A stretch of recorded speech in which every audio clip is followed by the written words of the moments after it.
Assalamualaikum warahmatullahi wabarakatuh.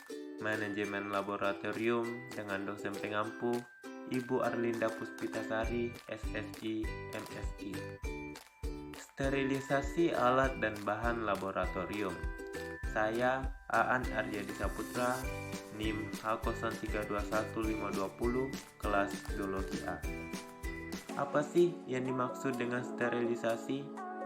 Sterilisasi adalah suatu cara untuk membebaskan suatu benda atau bahan dari semua jenis organisme hidup, utamanya mikroorganisme, baik bentuk vegetatif maupun bentuk spora.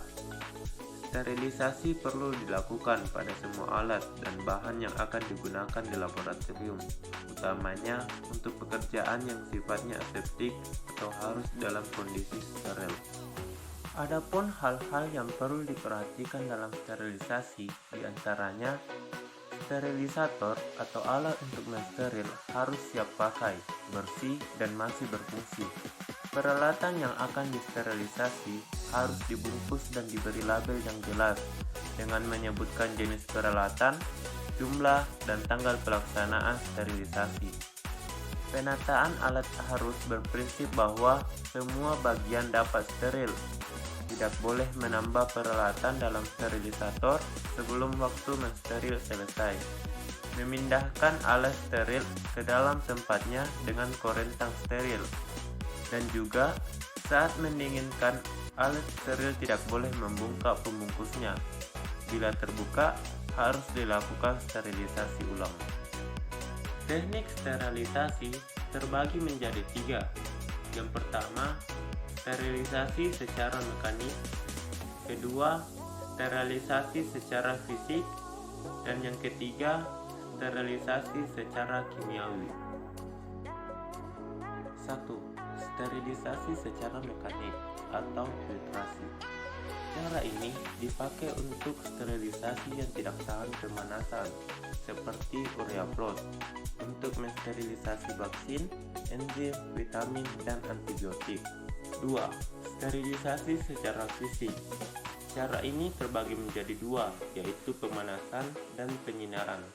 Pemanasan sendiri terbagi menjadi 2 lagi, yaitu basah, yang dimana merupakan pemanasan dengan tekanan tinggi. Contohnya adalah dengan menggunakan autoclave. Dan yang kedua adalah kering.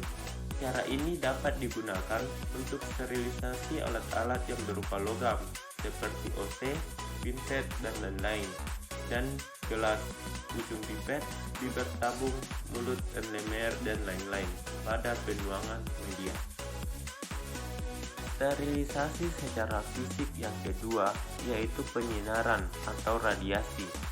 Jenis radiasi yang dapat digunakan misalnya sinar UV, sinar gamma, sinar X, dan sinar katoda atau elektron berkecepatan tinggi. Sinar UV mempunyai panjang gelombang 15-390 nanometer dan yang paling tinggi daya bakterisidanya adalah UV dengan panjang gelombang 265 nanometer. 3. Sterilisasi secara kimiawi menggunakan desinfeksi yang terbagi menjadi 4. Yang pertama, proses yang menggunakan suatu bahan kimia yang dapat membunuh mikroorganisme patogen kecuali spora bakteri, virus, dan beberapa strain bakteri resisten. 2. Bahasanya sterilisasi secara kimiawi menggunakan senyawa desinfektan antara lain alkohol. Yang ketiga, pemilihan antiseptik terutama tergantung pada kebutuhan daripada tujuan tertentu serta efek yang dikehendaki.